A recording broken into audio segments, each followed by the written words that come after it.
Esta mañana iniciamos la semana y con esto cerramos el mes de mayo. Hemos invitado a un ex candidato presidencial.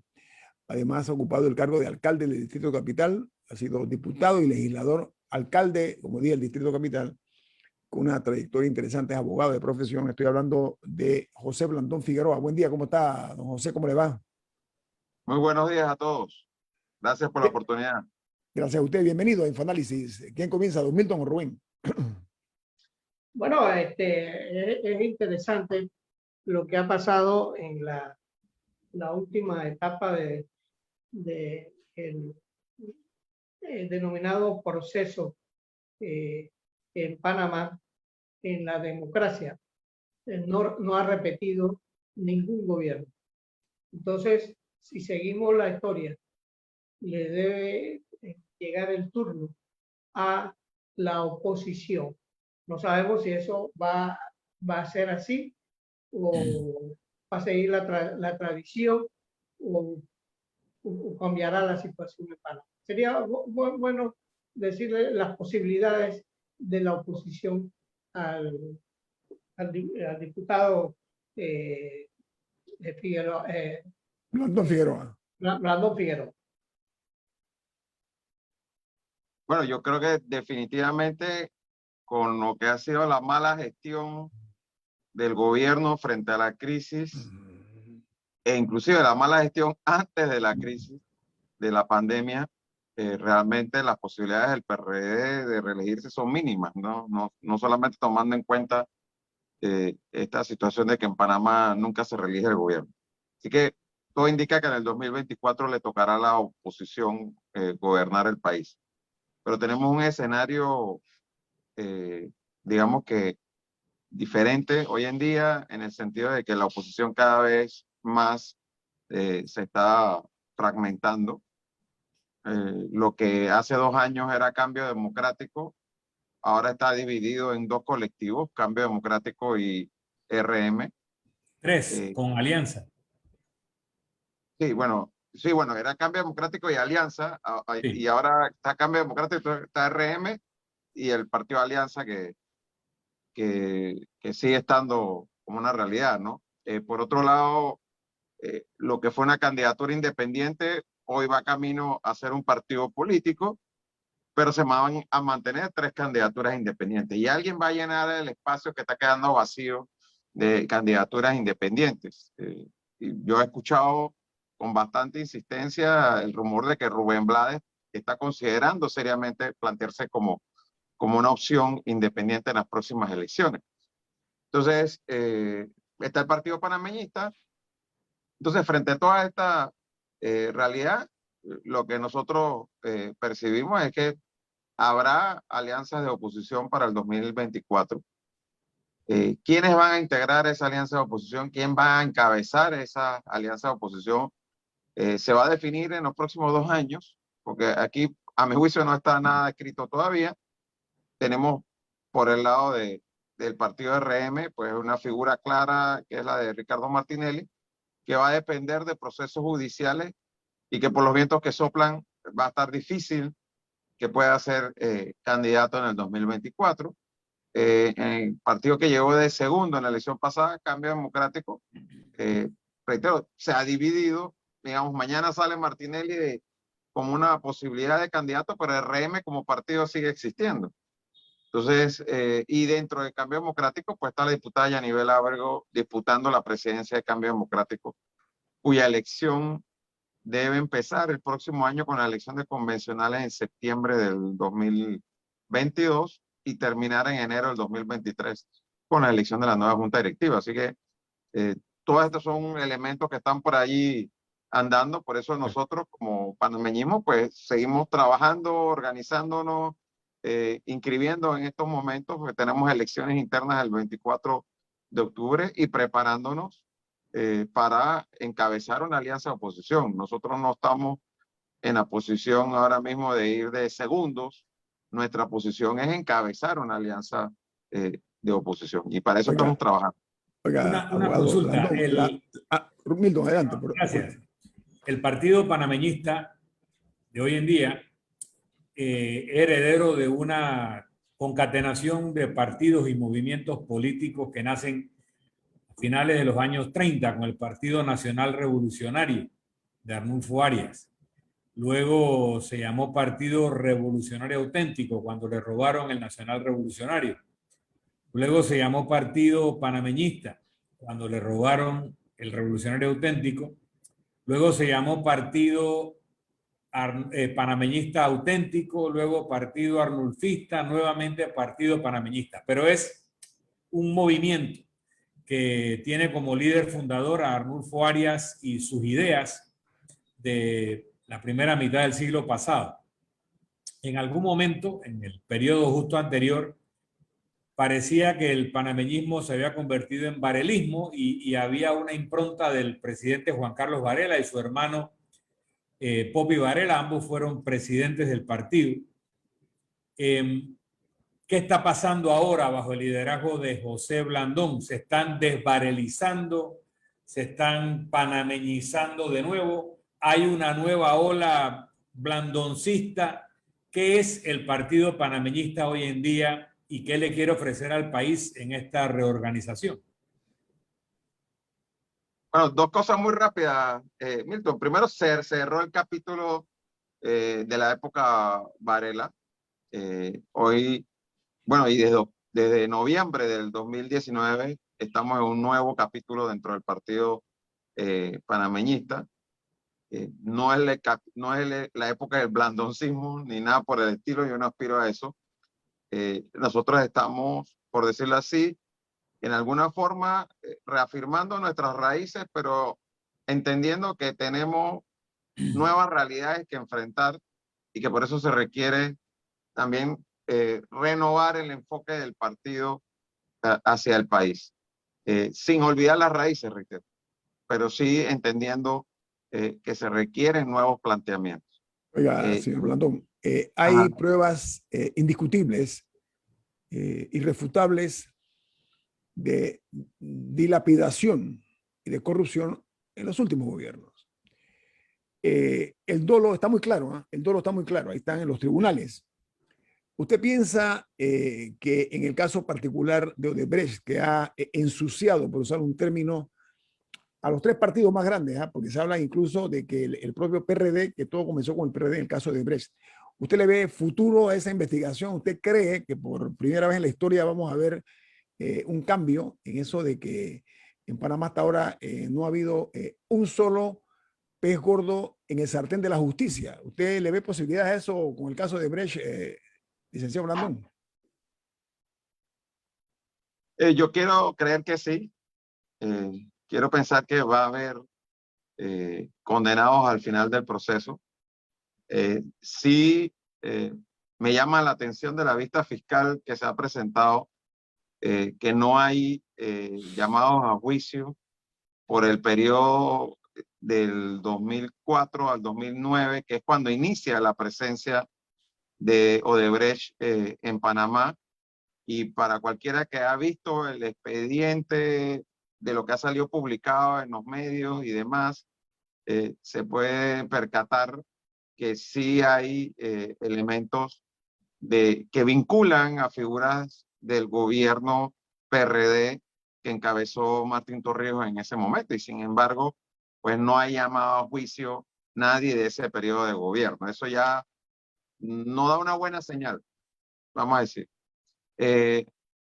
Por otro lado, pues la mayor parte de los funcionarios que están y personas que están llamadas a juicio tienen que ver con el periodo de gobierno 2009-2014, y eso, a la luz de lo que ha pasado con procesos anteriores con relación a ese periodo de gobierno, pues sí surge la duda si aquí al final va a haber condena, porque en los otros procesos que surgieron de ese periodo de gobierno, no de Brecht, pero de otros casos, pues siempre nos hemos sorprendido al final que casi quedan pidiéndole disculpas por todo tipo de tecnicismos a través de los cuales se caen los casos, ¿no? El gobierno de Juan Carlos Varela también está siendo implicado, involucrado en el caso. Se habla de donaciones a la campaña. Donaciones, la palabra es muy traída a los cabellos, de que se Sí. dio Es dinero, que ¿no? yo quisiera ahí, Guillermo, decir algo que Ajá.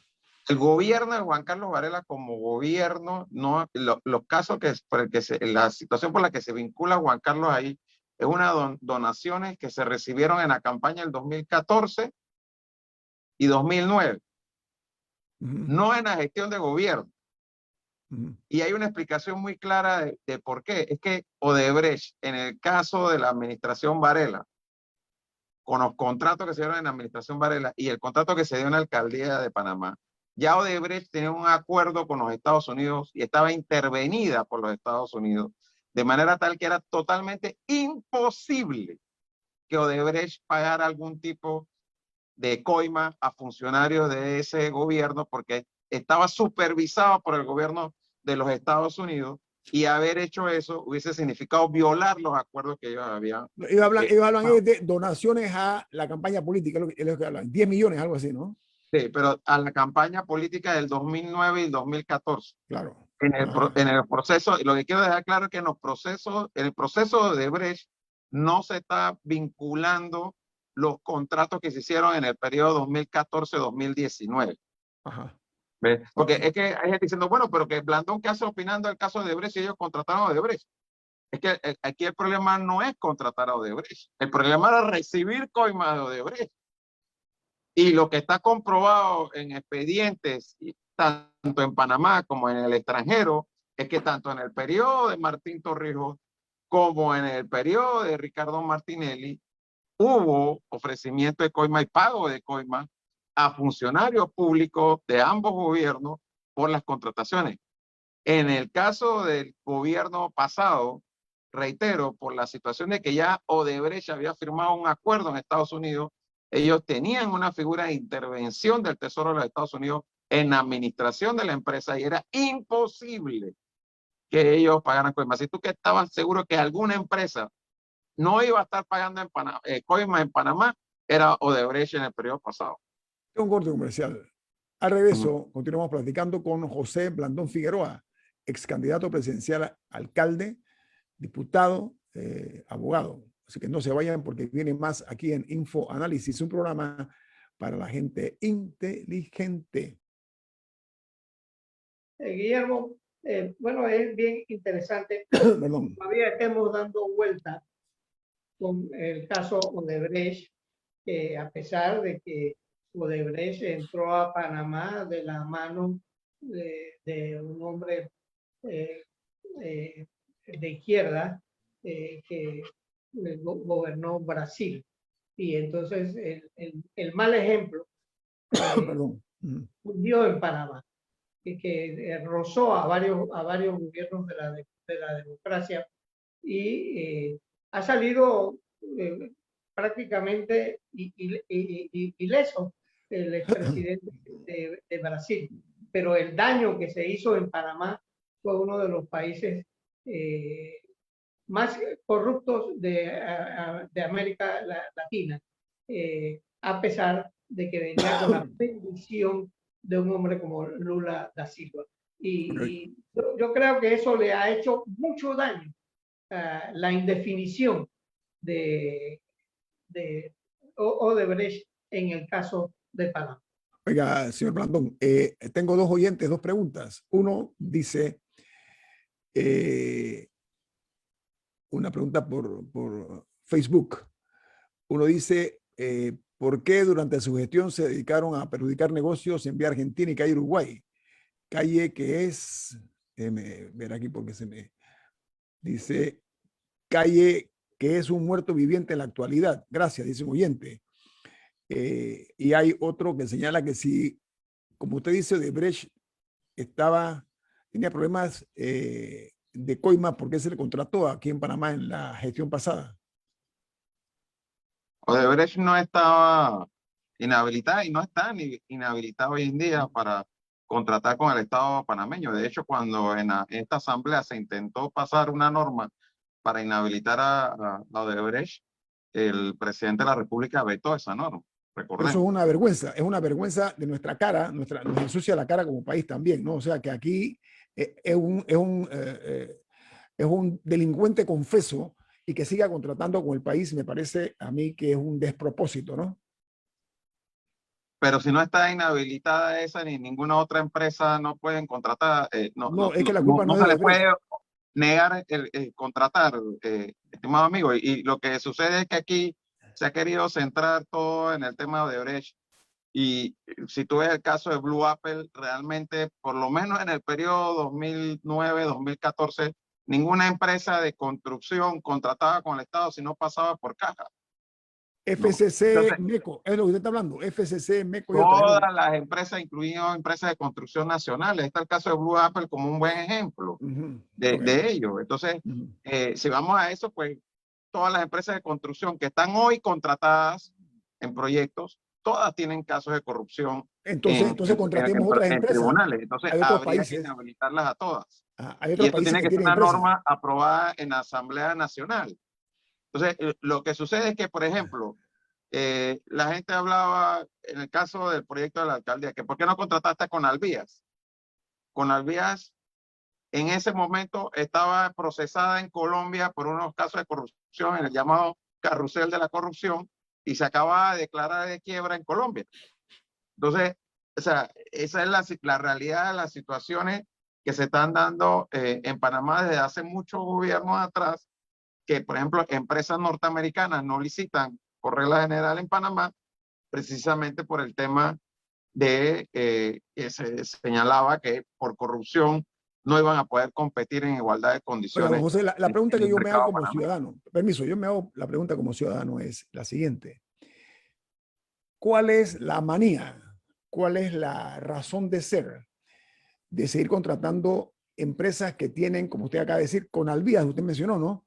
Que son empresas que tienen problemas en sus propios países de origen, que tienen fama de ser pillos, de ser delincuentes confesos, etcétera. ¿Por qué miren a Panamá? ¿A qué obedece esa atracción fatal hacia nuestro país y que no cerraran las puertas de empresas, por ejemplo, de los Estados Unidos, que sienten que se van en alguna forma a contaminar?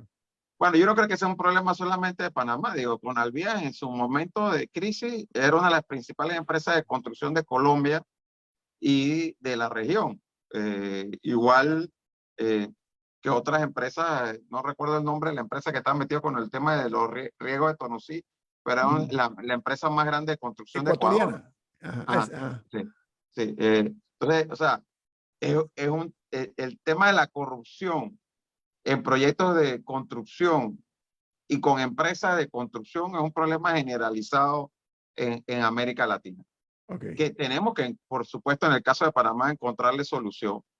Y te reitero, si se quiere prohibir que empresas que están siendo investigadas o han sido condenadas por actos de corrupción contraten con el Estado panameño, pues eso es válido. Se intentó hacer en este periodo con una reforma y fue el presidente de la República el que lo vetó.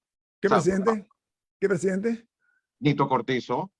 Okay. Eso lo vetaron de la ley de contrataciones públicas, ahora no pasó y tuvieron que cambiarlo. Entonces, digo, estemos claros en eso, porque esa es la situación. Tú ahora mismo no puedes, ningún funcionario público puede decirle a una empresa que ya participó de una delación premiada, en el caso de Blue Apple, para no quedar no solamente en Odebrecht, y todas las empresas que están en Blue Apple están contratando en el Estado panameño. Eso no y es una fueron vergüenza para el país. Oiga, eso no es una vergüenza. Gobierno. El inversionista que quiere venir a Panamá, que es honesto, que es serio, no piense usted que va a pensarlo dos veces antes de venir a un país donde tenemos la mala fama de que aquí vienen sujetos indeseables, empresas famosas o reconocidas por actos ilícitos y que vengan a Panamá. Hay que tener mucho cuidado con la marca país, pero ¿sabe qué? Yo creo que Milton tiene una pregunta importante. ¿Tú, Milton? Yo creo que todo esto que estamos hablando tiene que ver con un diseño institucional fallido y creo que es a propósito. Creo que se aplica el adagio en río revuelto ganancia de pescadores. Entonces se requiere de una administración racional que simplifique, que transparente, que haga que las cosas funcionen naturalmente y no que funcionen mediante soborno. Entonces yo quiero ir a la concreta, a la pregunta. Vemos casos recientes en España, en Madrid. La candidata Isabel Díaz Ayuso gana de una forma abrumadora porque mantuvo su economía andando mientras atendía los problemas de la pandemia. Vemos candidatos ganando porque están resolviendo los problemas de la gente, están alejándose del debate ideológico, filosófico, que normalmente entretiene mucho a los dirigentes políticos, pero a la hora de la hora, a la hora de entregar resultados, no los logran. Entonces, ¿qué plantea José Blandón? ¿Vamos a seguir con el discurso ideológico, filosófico, izquierda, derecha? ¿O hay una propuesta concreta de resultados, de administración eficiente, de transparencia casualmente, para no atraer a esos pillos y que las cosas aquí se hagan con empresas honestas, con funcionarios honestos, con resultados para la población? ¿A dónde estamos en este momento de la política panameña?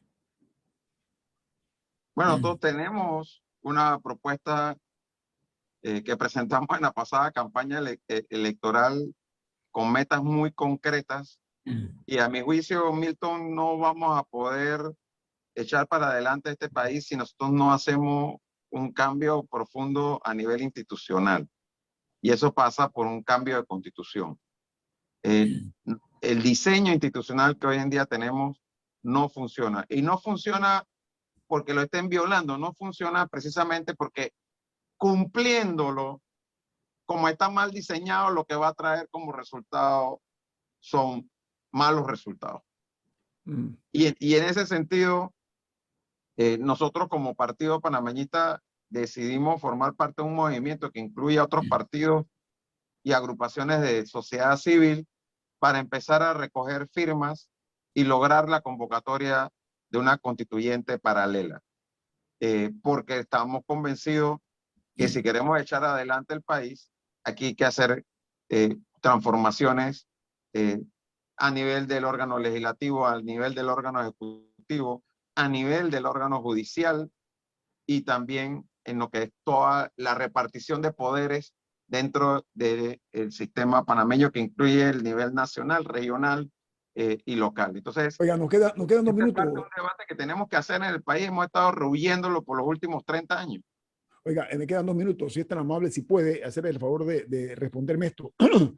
Las instituciones en este país han sido colonizadas por los partidos políticos. Eso implica también que parte de la problemática. ¿Qué haría usted si fuese nuevamente candidato presidencial y si llegara al poder? ¿Qué haría usted al respecto con esa colonización, para ser benigno en el comentario?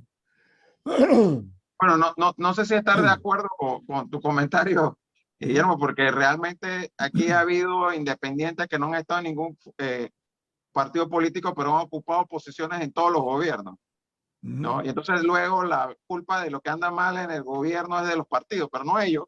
Y ellos estaban ahí y han estado en todos, ¿no? Y no es culpa del sector privado tampoco, ni es culpa de más nadie, es solamente los partidos. Los partidos son los malos. Yo no puedo estar de acuerdo con eso. Una pregunta final en un minuto. Oiga, el tema de la basura, que la alcaldía no se involucra, ¿cuál es su opinión? ¿Siguen sin tener la basura en sus responsabilidades? Bueno, para mí, como lo dije durante todo el gobierno pasado, esa es una responsabilidad que es eminentemente local y debe pasar al gobierno municipal. Lamentablemente tenemos una crisis muy grave de basura en estos momentos, quizá la más grave de los últimos años, donde literalmente está por todos lados acumulada la basura porque no se está recogiendo, y quizás por un tema que habría que investigar de posible corrupción, se ha estado contratando y alquilando equipos no adecuados para la recolección de residuos. Uno ve aquí camiones que no son de recolección de basura, con palas, recogiendo basura en las barriadas. Eso tenía años de no verse y realmente pues llama la atención de por qué se está haciendo de esa manera. Oiga, abogado José Blandón Figueroa, usted, contrario a otros funcionarios o funcionarios que optan por encerrarse en el silencio, usted se ha mantenido vigente y eso es parte del éxito suyo como político. Usted le da la cara a la opinión pública. Le agradezco mucho haberlo hecho aquí en Infoanálisis y que tenga un buen día. Igualmente. Gracias. Vamos al corte comercial. Esto es Infoanálisis, un programa para la gente inteligente. Bueno, amigos, de regreso en Infoanálisis. Señor Murga, ¿usted tiene algo que decir? No, ¿No? ya terminé los comerciales. Porque, Pero mire, yo quisiera opinar sobre las clases presenciales. Nosotros tenemos que tener sumo cuidado con suspender las clases. Hemos hecho un daño terrible a la situación de la falta de clases. Es un daño irreparable, pero irreparable con todas las mayúsculas que se quieran decir, porque hemos visto una posición de los propios educadores de negarse a dar clases presenciales. Y eso le ha hecho un daño terrible a la situación del país y tenemos que tener cuidado. No solo al país, Rubén. Yo creo que es una conspiración contra los pobres. ¿Por qué? Porque mientras más pobre eres, más difícilmente tendrás acceso a las formas de educación remota que sí están teniendo los jóvenes de niveles de ingresos superiores. Pero además, porque los niños más pobres comían en las escuelas y a veces era su única comida fuerte o completa la que recibían en la escuela. El daño fisiológico a su capacidad cognitiva por no recibir nutrición es irreparable. Y el daño intelectual académico por haber perdido casi completamente el año escolar los va a congelar en la pobreza. Entonces, es un crimen contra los pobres de este país que los educadores se nieguen a dar clases presenciales. Es un crimen contra los pobres de este país que el gobierno no exija la apertura de las escuelas con todas las salvaguardias necesarias, si ya los empezaron a vacunar saltándose los tiempos de edades, con agua potable, con wifi, con todo lo que las escuelas necesitan. Ya hubo un año para hacer las adecuaciones a las infraestructuras, pero por favor, dejen de hacerle este daño a los pobres panameños impidiendo las clases. Eso es un crimen que no tiene perdón. Y es irreversible el daño que se ha causado hasta ahora. Ahora, vamos a ver, en la Cámara de Comercio, por ejemplo, se refirió al tema pues el anuncio del Ministerio de Educación de que han aplazar el inicio de clases semipresenciales. Dice la Cámara de Comercio, estoy viendo aquí, que se refiere a este tipo de aplazamiento, que el sector educativo no puede vivir en la incertidumbre, cosa que más o menos roza lo que tú estás diciendo. O sea, aquí no se sabe si va para bien o para mal. Aquí se ha hecho un alto a la educación pública, perdón, pero sobre todo en las clases más populares. Estoy de acuerdo contigo, Milton, pero en Panamá somos el país de las contradicciones.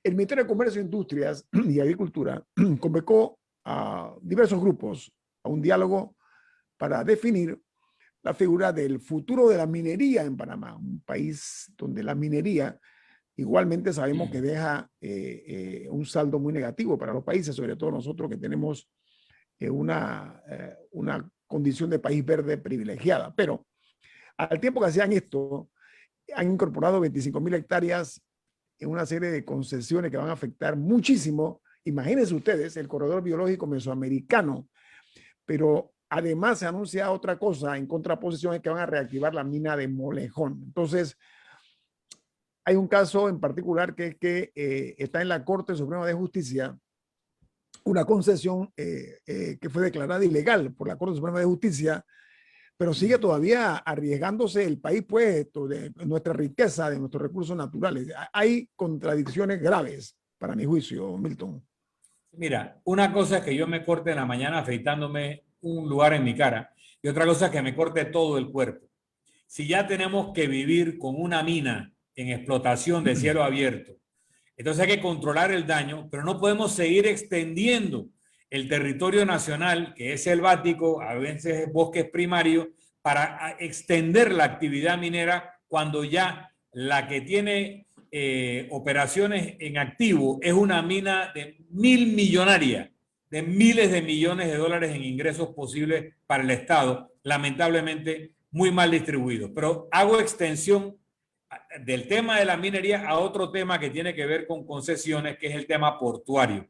Circula una resolución no firmada que supuestamente la autoridad marítima extendería a Panama Ports el contrato que ha tenido por 25 años más, sabiendo que hay una mala experiencia con estos contratos. Y cuando si queremos ser un país serio, pretendemos ser un país de primer mundo, aquí lo que cabe es un régimen universal portuario, un régimen minero, donde las empresas se adhieren a las condiciones, no contratos de 25 años, sino estas son las normas para la actividad portuaria, estas son las normas para la actividad minera, y si usted no se atiene a ellas, pierde la autoridad de operar y ya. Pero esos contratos ley son nefastos, son ventanas de corrupción, son camisas de fuerza para el país y no se justifican en un país que pretende vivir bajo un Estado de Derecho.